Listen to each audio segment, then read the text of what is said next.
Good morning, everyone. We received a tip about a situation that unfolded at Rosie's Diner.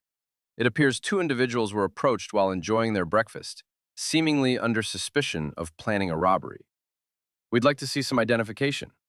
We're just having breakfast, sir, and we're not obligated to provide identification unless there's a valid reason, which there isn't. In fact, you know what? Stand up, both of you. You can either leave peacefully right now. Officer Brandon Mitchell entered Rosie's Diner on a Tuesday morning, responding to a vague report about two potentially suspicious men in the vicinity. His gaze swept the room, eventually settling on Detective Marcus Hall and Isaiah Grant, quietly engaged in a discussion over case notes and breakfast in a secluded booth. Without any preamble or initial observation, he strode directly to their table, demanding their identification as if they were criminal suspects. When the detectives calmly pointed out the lack of probable cause and the violation of their constitutional rights, Mitchell dismissed their concerns, stating their kind always appeared suspicious. Upon their refusal to depart after their IDs were checked and found to be clear, he produced handcuffs, threatening to forcibly remove them from the diner in full view of witnesses. The diner's owner attempted to intercede and defend his patrons, only to be threatened with arrest himself for obstructing police business. What Officer Brandon Mitchell remained unaware of, and was about to discover in a deeply embarrassing public spectacle amplified by the ubiquitous recording devices in the diner, was that the two black men he intended to detain were, in fact, undercover detectives on active duty. Furthermore, his entire encounter was being recorded by his own body camera, and his prejudiced assumptions were poised to cost him his badge and result in a settlement of nearly $1.5 million for the city of Charlotte. Before we delve further, could you let us know which city or country you're watching from? Please share in the comments. We love to see where our viewers are tuning in from. And if you believe that two black men should be able to enjoy breakfast without being subjected to such treatment, please like this video and subscribe. Rosie's Diner on a Tuesday morning possessed a familiar, comforting rhythm, the kind that comes from years of established routine. Coffee arrived before it was requested, waitresses knew your preferences for eggs by heart, and the booths had witnessed countless conversations, destined to witness thousands more. It was a place where people came not just to eat, but to linger, allowing the world to gently slow down. In the corner booth by the back window sat Kelvin Price and Rashad Monroe. Kelvin, aged 38, had 12 years on the Charlotte Police Department, currently assigned to narcotics and engaged in undercover operations, requiring him to blend into environments most officers rarely encountered. Rashad, aged 34, had 9 years on the force, belonging to the same unit and performing similar work. They were dressed as undercover detectives might be when off duty, yet still carrying the subtle weight of their profession. Jeans, hoodies, attire designed to avoid drawing attention. Kelvin had his phone on the table, reviewing surveillance notes for an ongoing case. Rashad was perusing a list of contacts they needed to follow up on later that week. They had ordered their food 20 minutes prior: eggs, toast, coffee, a meal requiring little thought. The waitress had delivered their coffee, mentioning the food would be ready in 5 minutes, to which they had nodded and returned to their discussion, primarily work-related, involving names, addresses, and other crucial details for building their case, where every piece of information held significance. Kelvin occupied the seat with his back to the wall, a professional habit rather than an act of paranoia.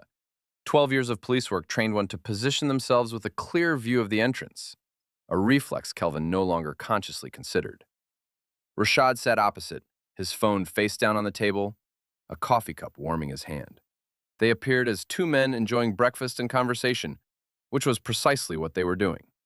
The diner was moderately busy, with about 15 patrons scattered across booths and counter seats. A couple occupied a booth near the window, an elderly gentleman perused the newspaper at the counter, and a woman worked on her laptop 2 booths away. It was a typical quiet Tuesday morning, the kind where uneventful occurrences were the norm. Then, Officer Todd Harrington entered. Todd Harrington, aged 29, had 5 years on the Charlotte Police Department, patrolling the downtown district. Over those 5 years, he had cultivated a reputation that his supervisors had documented but never adequately addressed. 3 formal complaints from minority residents alleged that Harrington had initiated stops without cause, questioned individuals aggressively, and treated them as suspects based solely on their appearance. Each complaint had been investigated and dismissed. The pattern existed within his personnel file, yet no action had ever been taken. That morning, Harrington received a dispatch at precisely 9:08 a.m. The details were frustratingly vague. A customer at Rosie's Diner had reported two black men who appeared suspicious and might be casing the establishment, possibly in preparation for a bank heist.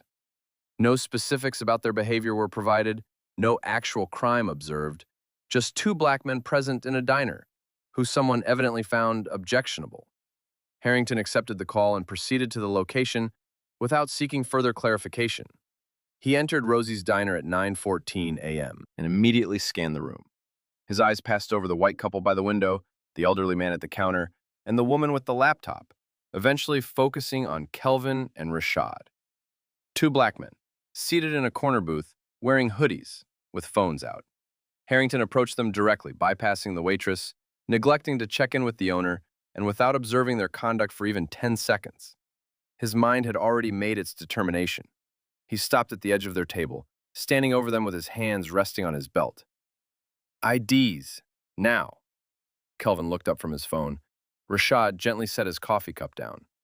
Both men took a moment to process the situation.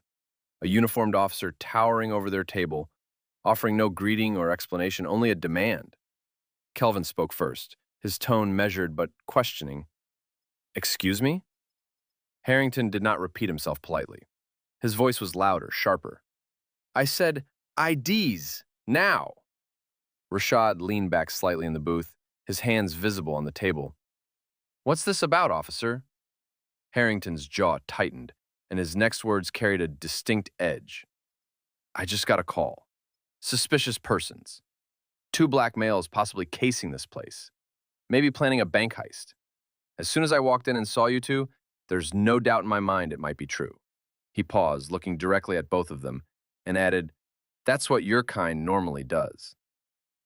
The atmosphere in the booth shifted instantly. Kelvin felt the palpable change from confusion to a grim understanding. This wasn't a misinterpretation. It wasn't a case of mistaken identity. It was exactly as it appeared. Rashad's hands remained on the table, but his voice now carried a gravity it lacked moments before. Officer, you just approached our table and demanded our IDs without probable cause. That's a violation of our Fourth Amendment rights. Harrington didn't falter. He leaned in slightly, his tone becoming condescending. Do I need to repeat myself? Someone called this in. It's my job to know who you are. So, I'm going to ask you one more time. IDs, now. Kelvin kept his voice level, but an underlying steel was evident. We're just having breakfast. Are black men not permitted to have breakfast? Rashad added, his eyes fixed on Harrington's face. Is this because we're black? Harrington didn't hesitate. He didn't avert his gaze, nor did his tone soften. Yes, it's because you're black. I can't help but suspect you, so you better cooperate before this escalates. Kelvin leaned forward slightly, his voice quiet but clear. Is that a threat, officer? No, Harrington stated flatly. It's a warning. Provide your IDs now. Kelvin and Rashad exchanged a look. They both knew precisely where this was headed.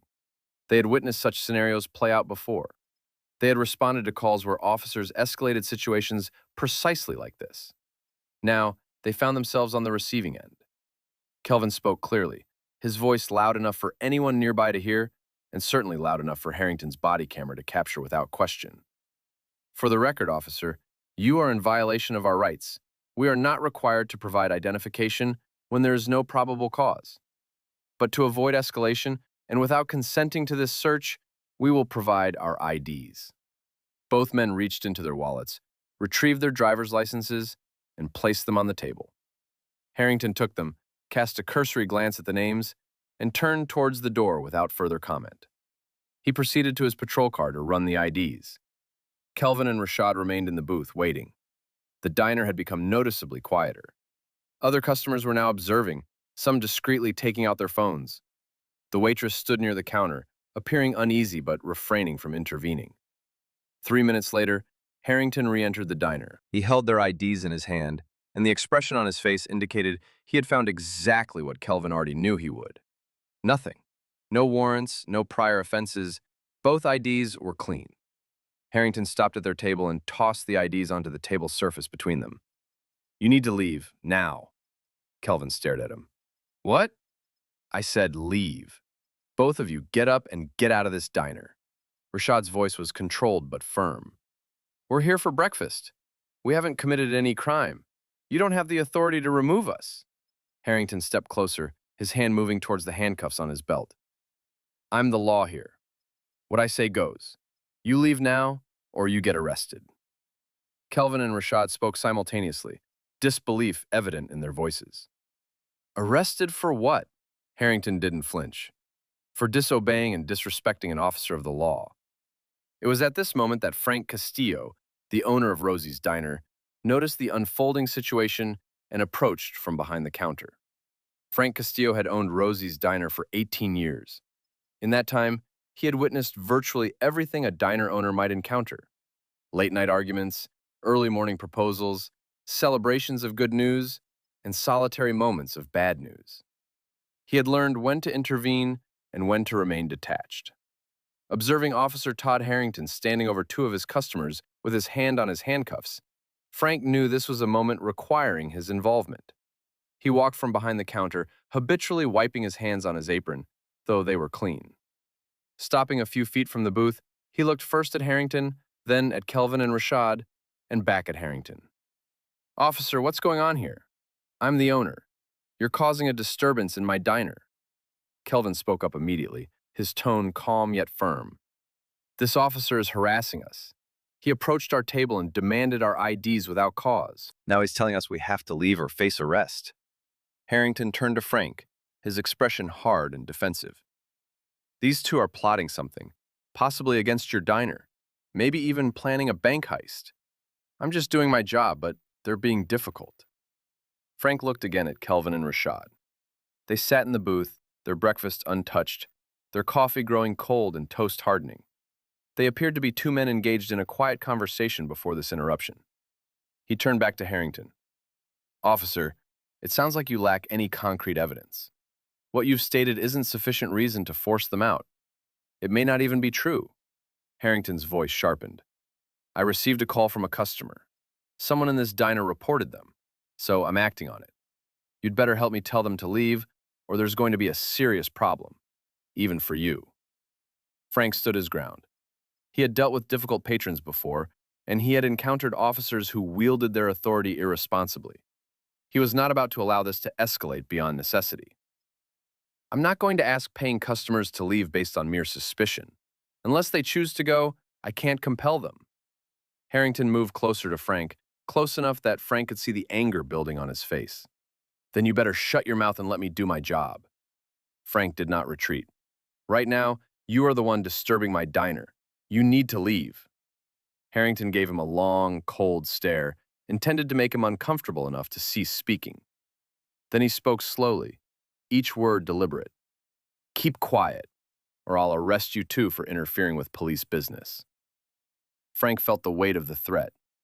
At 52 years old, he had never been arrested. He had no intention of starting now. He took a step back, his hands still gripping his apron, and fell silent. However, he did not move away, remaining close enough to witness the subsequent events. Harrington turned back to Kelvin and Rashad, his hand returning to the handcuffs on his belt.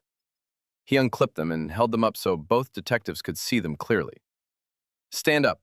Leave now or I'm cuffing you and dragging you out of here." Kelvin looked at Rashad. Rashad looked at Kelvin.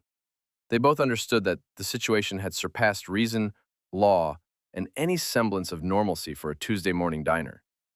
An arrest was imminent, an unlawful arrest, one that would be documented on Harrington's body cam and captured by the phones of at least 6 customers who were now openly recording. Rashad spoke first, his voice steady but carrying the unmistakable tone of someone who had run out of patience. "Officer, you're making a mistake." Harrington moved closer to the booth. "The only mistake here is you two thinking you can disrespect me and get away with it. Stand up." Kelvin slowly shook his head. "We're not going anywhere."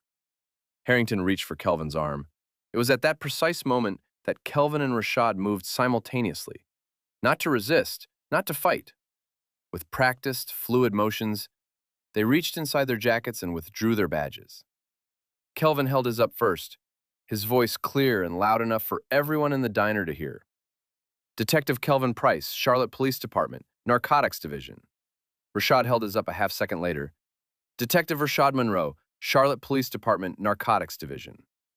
They held their badges steady, the gold shields catching the light from the diner's overhead fixtures, their names and badge numbers clearly visible.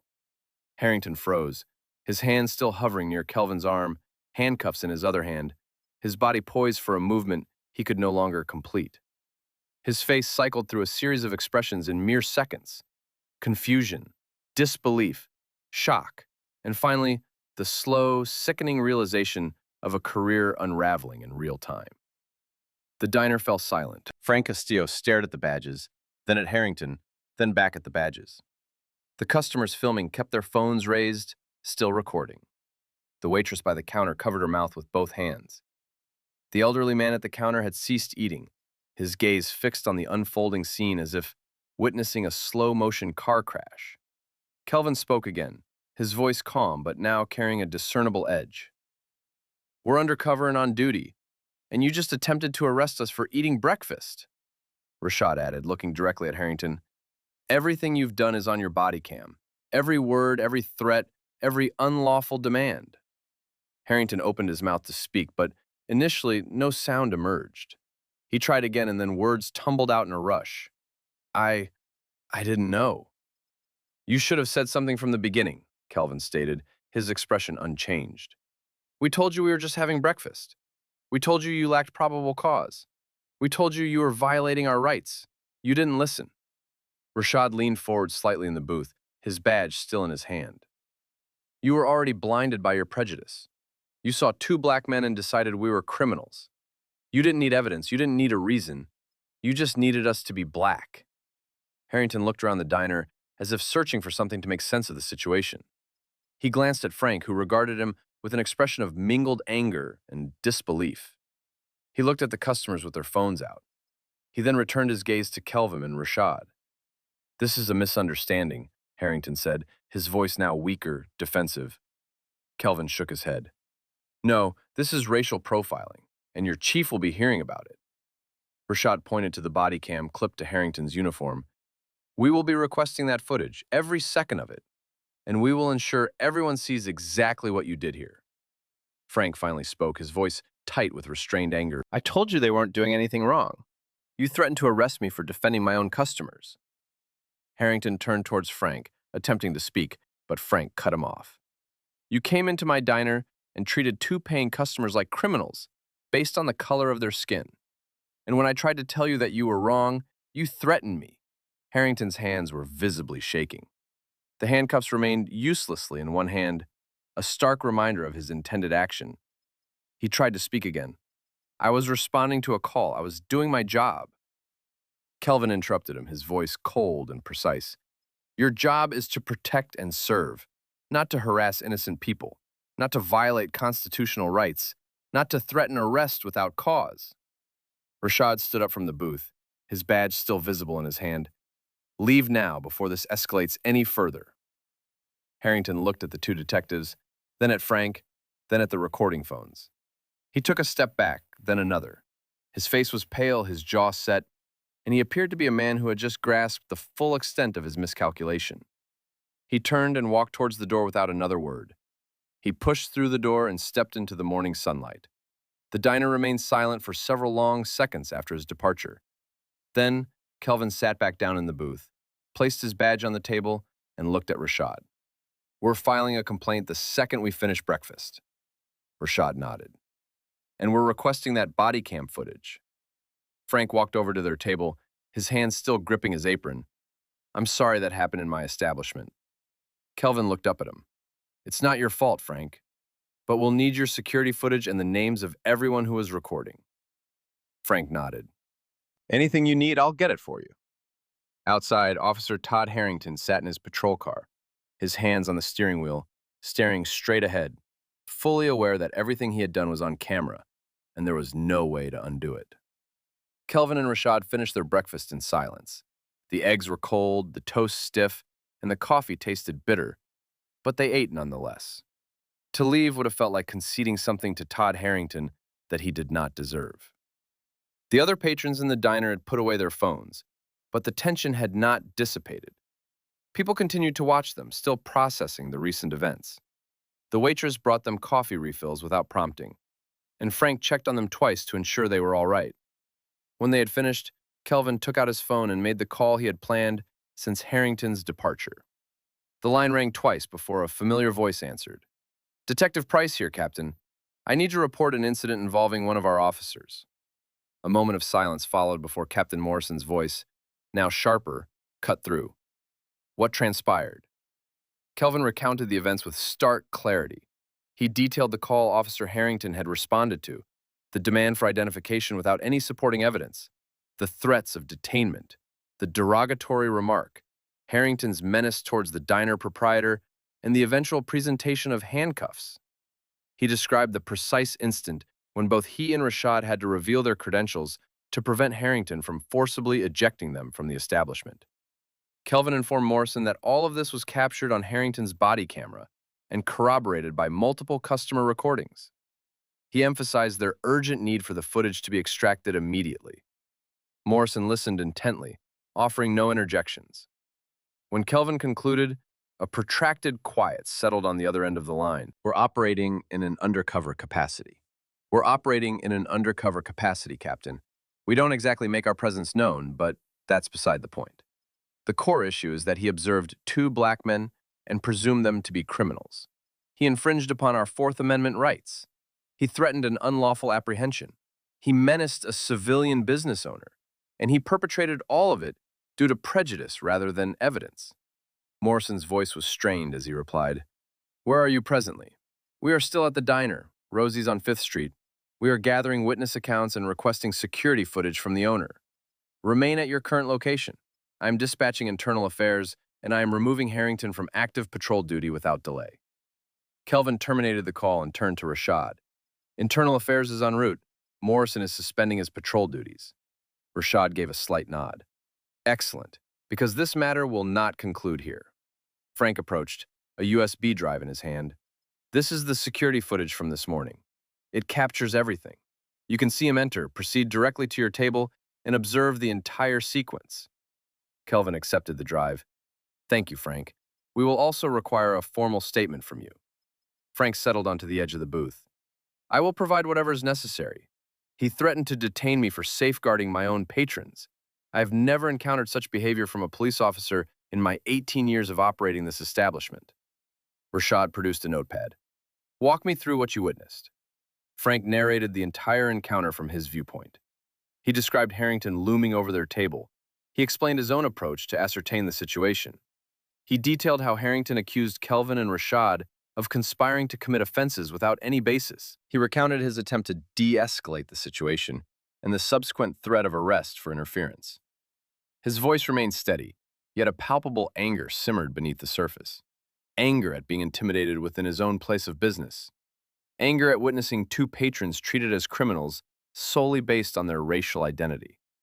By the time Frank finished speaking, two detectives from Internal Affairs, traveling incognito, had entered the premises. Kelvin and Rashad rose to meet them, and the ensuing exchange was professional, systematic, and exhaustive. The Internal Affairs detectives took statements from Kelvin, Rashad, and Frank.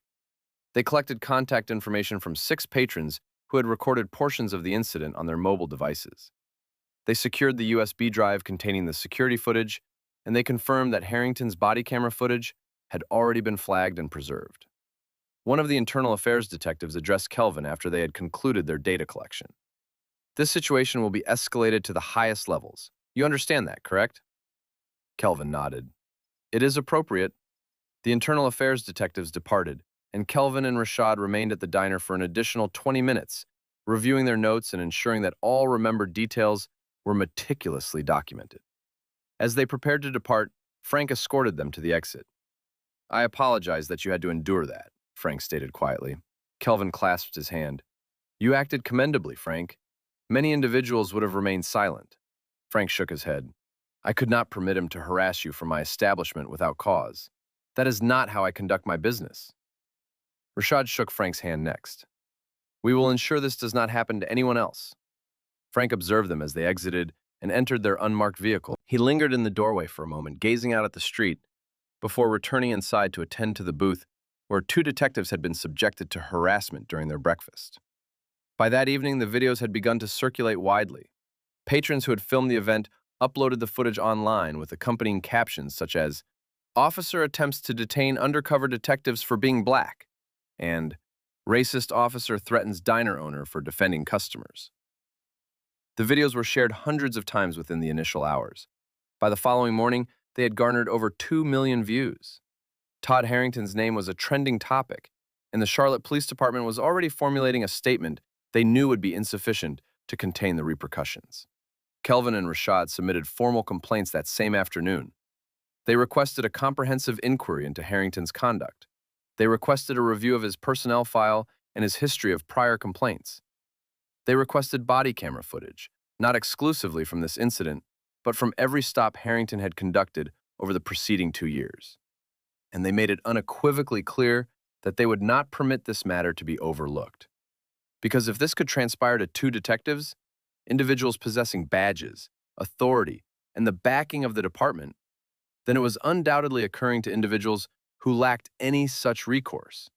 People who could not produce a badge to halt the proceedings. People who were apprehended, who acquired criminal records, whose lives were irrevocably altered because an officer perceived their skin color and superimposed assumptions upon that observation. Kelvin sat in his vehicle outside the station after filing the complaint, his hands resting on the steering wheel, his gaze fixed straight ahead. Rashad glanced at him. "Are you all right?" Kelvin nodded slowly. "Yes, I am well, but we are not finished." Rashad concurred. Not by a considerable margin. The videos achieved viral status with unprecedented speed. By the close of the week, the footage depicting Officer Todd Harrington demanding identification from two detectives, threatening them with arrest, and then appearing stunned when they revealed their badges had been viewed in excess of 15 million times across numerous digital platforms. Every major news outlet seized upon the narrative. The headlines practically wrote themselves. Officer attempts to arrest undercover detectives for eating breakfast. Cop threatens black detectives with handcuffs within their own department. Viral video captures Charlotte officers' racist confrontation with colleagues. The Charlotte Police Department issued a statement within 48 hours, characterizing the incident as deeply concerning and pledging a thorough investigation. However, the statement did little to decelerate the escalating momentum. The public demanded answers, and they demanded them immediately. Todd Harrington was placed on administrative leave on the very day the videos went viral. The internal affairs investigation proceeded with alacrity, as the evidence was irrefutable. Harrington's body camera footage documented every aspect of the event: the unlawful demand for identification, the threats, the derogatory remark, and the attempt to forcibly remove two detectives from a diner for no reason other than the color of their skin. His personnel file was retrieved and subjected to meticulous review, and the findings further exacerbated the gravity of the situation.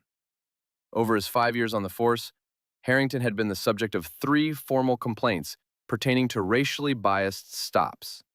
Each of these complaints had been filed, documented, and subsequently dismissed without significant repercussions. The pattern was glaringly apparent. 3 weeks following the incident, Todd Harrington was terminated. The official findings cited his violation of departmental policy on constitutional policing, a demonstrable pattern of racially discriminatory conduct, and the issuance of false threats of arrest without legal justification. He was 29 years old with 5 years of service, and no other law enforcement agency within the state would consider employing him. His name was permanently associated with one of the most widely disseminated instances of racial profiling captured on camera. However, Kelvin and Rashad were not content with his mere dismissal. They initiated a federal civil rights lawsuit against Harrington and the Charlotte Police Department. The lawsuit accused Harrington of unlawful detention, infringement of Fourth Amendment rights, and racial discrimination. It also implicated the department for its failure to address Harrington's documented history of biased policing, despite multiple complaints being on record. Frank Castillo, the proprietor of Rosie's Diner, commenced his own legal action. He had been threatened with arrest for defending his patrons, and he sought accountability. His legal counsel argued that Harrington had abused his authority, violated Frank's rights, and created a hostile environment within a private establishment without any provocation. The city's legal representatives reviewed the evidence, body camera footage, security footage, witness testimonies, and Harrington's personnel file, and made the decision to pursue a settlement rather than proceed to trial. They understood that no jury would support an officer who attempted to arrest two of his own colleagues for partaking in breakfast. The settlements were finalized within 6 months. Frank Castillo received $500,000. Kelvin Price and Rashad Monroe received a combined settlement of $900,000, which they subsequently donated in its entirety to civil rights organizations dedicated to providing legal defense for victims of police misconduct. The Charlotte Police Department implemented extensive reforms in the aftermath. All officers were mandated to complete compulsory bias training. A new protocol was instituted requiring supervisors to review and provide justification for any identification checks conducted without clear probable cause.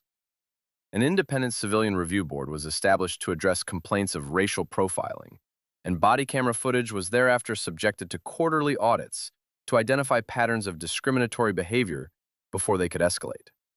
3 other officers with complaint histories mirroring Harrington's were quietly removed from patrol duties and reassigned. 5 years later, Kelvin Price and Rashad Monroe continue their service in the narcotics division. They still engage in undercover operations. They still undertake the demanding tasks that most officers avoid, and they still frequent Rosie's Diner for breakfast almost every Tuesday. Frank Castillo consistently reserves their customary booth, and a small plaque on the wall behind the counter proclaims, "Everyone is welcome here, no exceptions." Todd Harrington has not held a position in law enforcement since his termination. He attempted to appeal the decision twice, both appeals being denied. His name remains the primary result when searching for examples of racial profiling in policing. The case has become a seminal example utilized in police academies nationwide. It is presented in training sessions as a clear illustration of the consequences when officers operate on assumptions rather than verifiable evidence. The lesson is straightforward and is reiterated in every session. Bias is costly. It jeopardizes careers. It erodes credibility. It incurs millions of dollars. And, most importantly, it strips individuals of their dignity.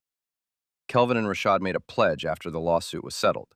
They would never allow what transpired to be suppressed or forgotten. Because if 2 detectives, armed with badges and authority, could be treated as criminals for having breakfast, then it was happening every single day to individuals who lacked the power to resist.